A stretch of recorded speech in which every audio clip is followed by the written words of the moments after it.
तो वेलकम है दोस्तों। इस वीडियो में हम लोग बात करने वाले हैं चौकीदार का फॉर्म कैसे भरना है धनबाद जिला के लिए, और वो भी यहाँ पे देखिए धनबाद लिखा है ना। हाँ, तो धनबाद जिला का चौकीदार का फॉर्म कैसे भरें ये जानेंगे, साथ में प्रैक्टिकल दिखाएंगे आपको कि कैसे फॉर्म फिलअप वगैरह करके स्पीड पोस्ट कैसे करना है। ठीक है, और इसका PDF, ये फॉर्म का PDF मैं वीडियो का डिस्क्रिप्शन में दे रहा हूँ।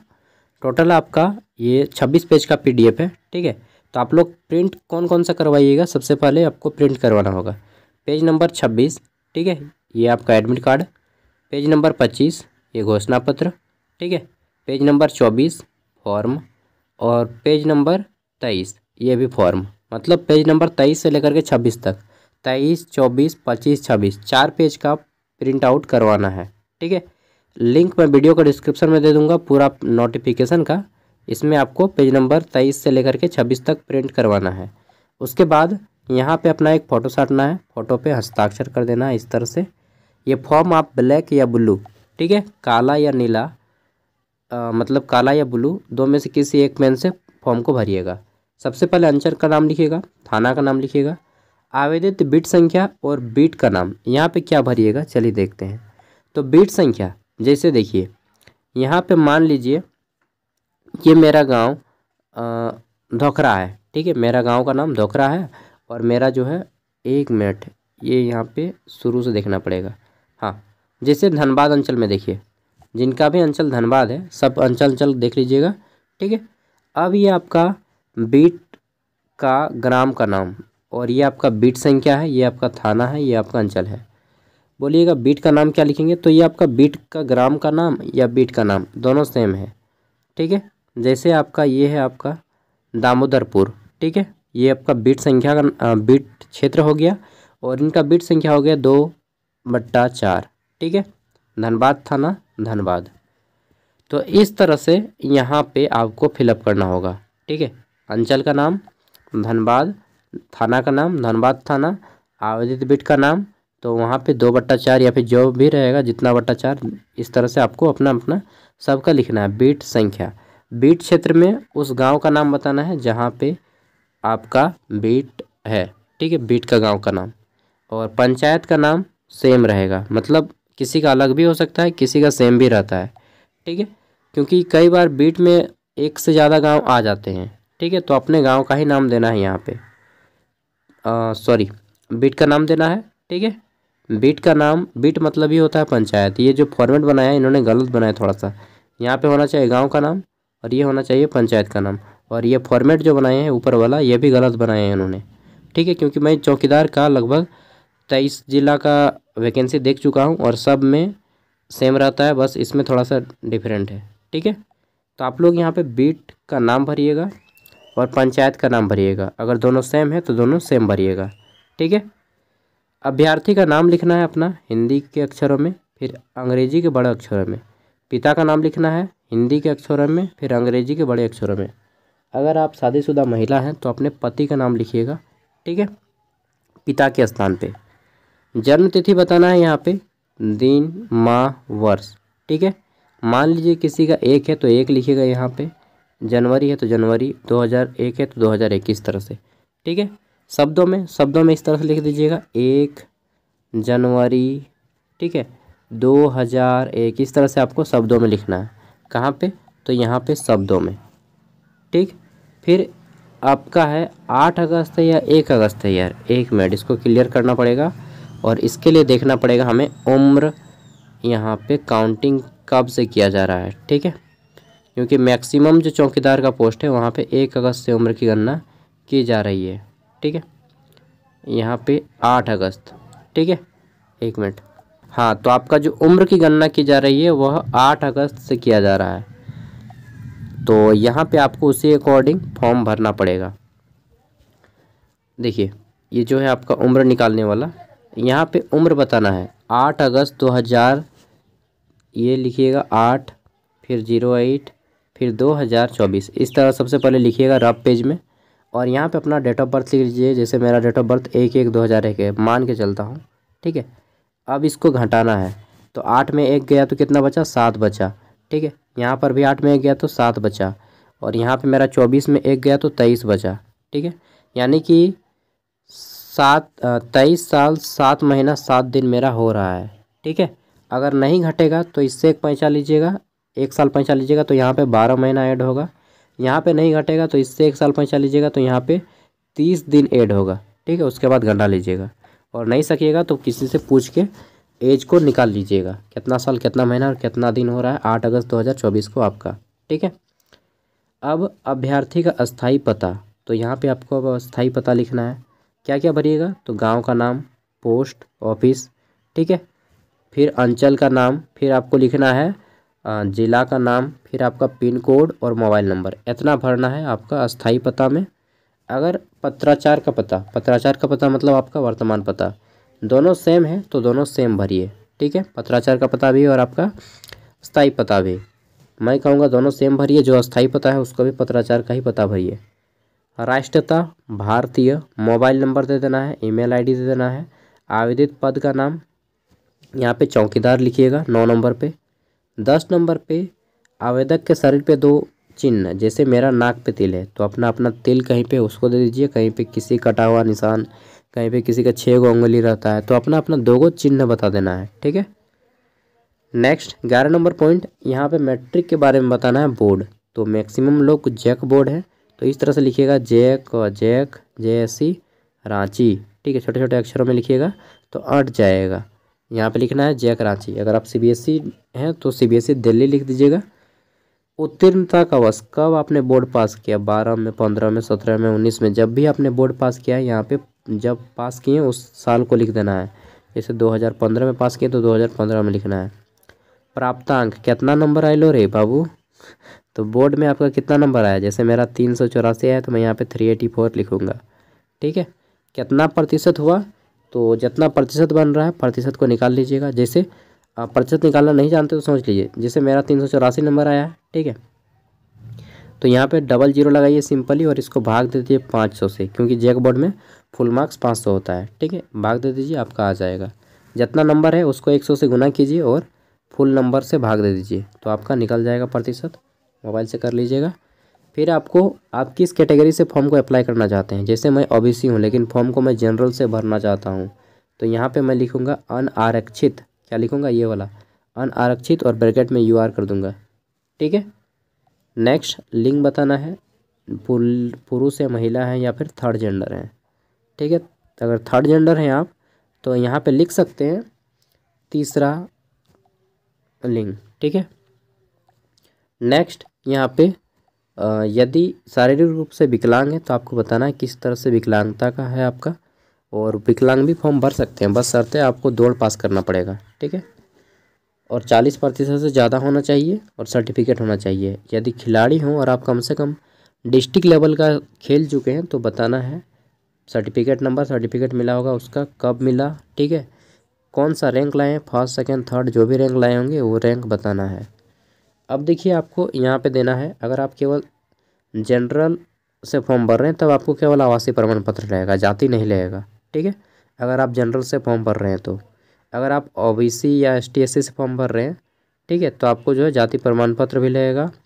EWS वालों को भी जाति प्रमाण पत्र लगेगा, ठीक है। और यहाँ पे एक लिखा है प्रमाण पत्र संख्या, एक लिखा है निर्गत करने की तिथि।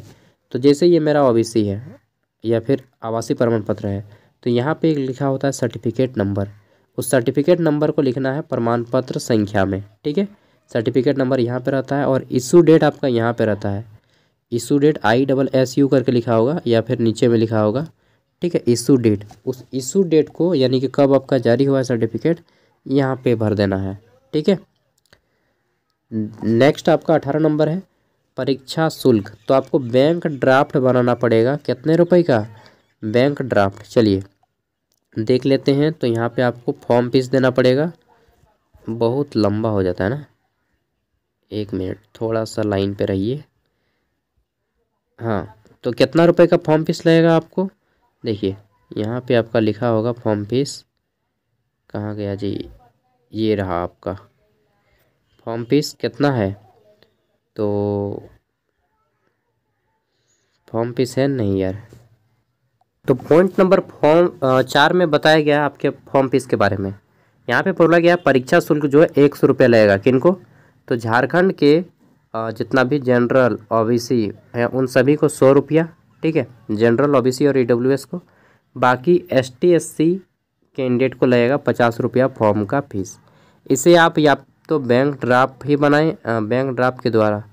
यहाँ पे आपका जो है पोस्टल ऑर्डर नहीं दिया है तो बैंक ड्राफ्ट बनाना पड़ेगा। बैंक ड्राफ्ट आपका बैंक से बनेगा और जिसका चेकबुक रहेगा उसी का पड़ेगा। तो आप किसी के चेकबुक से, मतलब किसी का भी जिसका चेकबुक है, ठीक है, उससे बैंक ड्राफ्ट बनवा लें और आप लोग उसका बैंक ड्राफ्ट अपने लिफाफा के ऊपर रख लीजिएगा, मतलब किसी का भी चल जाएगा, ठीक है। दूसरा का भी अकाउंट से आप लोग बैंक ड्राफ्ट बनवा सकते हैं। तो डीडी बनवा लेना है आपको, डिमांड ड्राफ्ट, उसी को बैंक ड्राफ्ट बोला जाता है। उसके बाद क्या करना है आपको, यहाँ पे 18 नंबर पूछेगा, वहाँ पे किसके नाम से बनाइएगा बैंक ड्राफ्ट, बैंक वाला पूछेगा, ठीक है। तो आपको बताना है, तो उनको बताना है उपायुक्त धनबाद, नाम पूछेगा किसके नाम से बना दीजिए, तो बोलिएगा उपायुक्त धनबाद, ठीक है, ये रहेगा नाम उपायुक्त धनबाद। हिंदी में नाम बता दीजिएगा। चाहे अगर आप इंग्लिश में बताना बोलेगा, इंग्लिश में बोलिए, तब आप बोल सकते हैं डीसी धनबाद, चाहे डेप्यूटी कमिश्नर धनबाद, इसके नाम से बैंक ड्राफ्ट बनेगा, डीसी धनबाद, ठीक है, DC Dhanbad, deputy commissioner Dhanbad के नाम से। यहाँ पे लिखा है देखिए, उपायुक्त धनबाद के पदनाम से आपका डिमांड ड्राफ्ट बनेगा, ठीक है। ये हो गया, और बना लीजिएगा डिमांड ड्राफ्ट। ये आपका एग्ज़ाम फीस है 100 रुपया। अब देख लेते हैं, तो नेक्स्ट आपको क्या करना है, वहाँ पे जिस दिन बनाइएगा डिमांड ड्राफ्ट, डेट रहेगा, उस डेट को लिख देना है, बैंक ड्राफ्ट का नाम, ठीक है, और राशि 100 रुपया लिखना है। ये गलत लिखा यार, यहाँ पे बैंक ड्राफ्ट नंबर होता है, और यहाँ पे है, सॉरी, बैंक ड्राफ्ट नंबर यहाँ पे भरिएगा, किस डेट को बनाए हैं वो लिखिएगा, अमाउंट लिखिएगा 50 रुपया या 100 रुपया जितना है, ठीक है, और बैंक ड्राफ्ट का नाम, शाखा का नाम, बैंक का नाम बताना है किस बैंक का है, ठीक है, पूरा। ये हो गया 18 नंबर, भर लीजिएगा। 19 नंबर में है, क्या आवेदक के विरुद्ध कोई आपराधिक मामला दर्ज है, अगर है तो यहाँ पे हाँ करना है और थोड़ा सा विवरण बता देना है, ठीक है। अगर कोई चौकीदार के पद पे पहले से काम कर रहे हैं तो वो बता दीजिएगा किस अंचल पे काम किए, कौन सा थाना था, बिट संख्या क्या था। उनको प्रत्येक साल के हिसाब से, मान लो 5 साल काम किया है तो उनको 10 नंबर एक्स्ट्रा मिलेगा, ठीक है, लेकिन मैक्सिमम 20 मार्क्स मिलेगा। जैसे 20 साल अगर चौकीदार का काम किया है तो उनको कितना मिलेगा, 20 नंबर मिलेगा। कोई 10 साल काम किया तो उसको भी 20 नंबर, 9 साल काम किया तो 18 नंबर। मतलब प्रत्येक साल के हिसाब से 2 नंबर मिलेगा, लेकिन मैक्सिमम 10 साल तक ही आपको दिया जाएगा, ठीक है। तो 20 साल काम किए हैं तो आपको 20 नंबर मिलेगा, क्योंकि मैक्सिमम 20 नंबर दिया जा सकता है वर्क एक्सपीरियंस, ठीक है। अब देखिए, यहाँ पे आवेदक का हस्ताक्षर, यहाँ पे आपको हस्ताक्षर करना है फॉर्म को भरने के बाद। स्थान में अपना अंचल का नाम भर दीजिएगा। तिथि में स्पीड पोस्ट आप जिस दिन कीजिएगा पोस्ट ऑफिस जा करके, उसी दिन डेट मार दीजिएगा, ठीक है। ये हो गया, तो सब कुछ फॉर्म भरा गया। अब देखिए आपका ये एडमिट कार्ड का है। एडमिट कार्ड में क्या क्या भरिएगा देख लीजिए। तो एडमिट कार्ड में यहाँ पे आवेदित पद का नाम लिखिएगा चौकीदार, यहाँ पे अपना नाम भरिएगा, यहाँ पे पिता का नाम या पति का नाम भरिएगा, ठीक है। पत्राचार का पता में यहाँ पे भरिएगा गांव का नाम, पोस्ट ऑफिस का नाम, पंचायत बोल रहा हूँ, अंचल का नाम, फिर आपका ज़िला का नाम, पिन कोड, मोबाइल नंबर, इतना चीज़ भरना है, ठीक है। यहाँ पे एक फ़ोटो साट लेना है आपको और फ़ोटो के ऊपर हस्ताक्षर कर देना है, इस तरह से हस्ताक्षर कर देना है, ठीक है। उसके बाद ये आपका ऑफिस के द्वारा भरा जाएगा, आपको नहीं भरना है, अभ्यर्थी द्वारा भरा जाएगा कार्यालय के प्रति। अरे यार ये तो अजीब है, इसको यहाँ पे पॉइंट नंबर 5, 6, 7 नहीं भरना है आपको, ये कार्यालय के द्वारा भरा जाएगा। प्रवेश पत्र 2 गो हो गया ना, प्रवेश पत्र अभ्यर्थी के द्वारा भरा जाएगा, अभ्यर्थी प्रति, कार्यालय प्रति, ओ एगो आपका ऑफिस में रहेगा, ऊपर वाला आपको भेजा जाएगा, नीचे वाला ऑफिस में रहेगा। इस पे भी आपको एक फ़ोटो साटना है, ठीक है, और यहाँ पे आपको हस्ताक्षर कर देना है फ़ोटो के ऊपर। आवेदित पद का नाम चौकीदार, ठीक है, अपना नाम, पिता का नाम या पति का नाम, फिर आपको पता भर देना है, ठीक है। और इसको फिर नहीं भरना है, 5, 6 और 7 नंबर नहीं भरना है। अब सब फॉर्म भर लेने के बाद कौन कौन सा डॉक्यूमेंट्स लगेगा चलिए देखते हैं, ठीक है। देखिए, चौकीदार के लिए आपको ये सारे डॉक्यूमेंट्स देने पड़ेंगे। पहला 10th का मार्कशीट, ठीक है। दूसरा है 10th का ओरिजिनल, ओरिजिनल मतलब मूल प्रमाण पत्र, और अगर आपके पास मूल प्रमाण पत्र नहीं है तो स्कूल से जाकर के निकाल लीजिए, 1 साल बाद आ जाता है। अगर फिर भी नहीं है तो अपना जो है प्रोविजनल यानी कि माइग्रेशन दे दीजिएगा, ठीक है, जेरोक्स। फिर आपका आवासीय प्रमाण पत्र और जाति प्रमाण पत्र, आय को छोड़ दीजिए, आय को गोली मारिए, ठीक है। अगर आप केवल जनरल से फॉर्म भरें तो केवल आवासीय लगेगा, अगर आप ST SC या OBC से फॉर्म भरिएगा तो जाति भी लगेगा, अगर आप EWS से फॉर्म भरिएगा तो जाति, आवासीय और EWS तीनों लगेगा, ठीक है। आधार कार्ड, आधार कार्ड या फिर वोटर ID कार्ड, दो में से कोई एक देना है आपको। पासपोर्ट साइज का 4 फोटो, धनबाद जिला में 4 गो फोटो, 4 गो फोटो पासपोर्ट साइज का एक्स्ट्रा, और सभी फ़ोटो पे आप साइन कर दीजिएगा इस तरह से, ठीक है। अनुभव प्रमाण पत्र, आपको जो है अपना एक्सपीरियंस सर्टिफिकेट देना है, अनुभव प्रमाण पत्र, इन सभी के जेरोक्स के नीचे में हस्ताक्षर, ठीक है। अनुभव प्रमाण पत्र उनके लिए जो चौकीदार के पहले से काम कर रहे हैं, ठीक है। अब देख लीजिए इस तरह से आपका जो है मान लीजिए जेरोक्स करवा लिए 10th का, अच्छा आधार कार्ड का, जितना भी जेरोक्स है सब के जेरोक्स के नीचे में साइन कर लीजिएगा, और डेट, ठीक है, साइन विथ डेट, ठीक है, मार देना है। तो ये आपको कर लेना है, और आपका फिर अपना 100 रुपये का ये आपका जो डिमांड ड्राफ्ट बनाइएगा ये 100 रुपये का बनेगा। दूसरे ज़िला में 200 रुपया लिया जा रहा है, आपके ज़िला में 100 रुपया है, ठीक है। तो सस्ता मिला है, कुछ छूट मिला है आपको।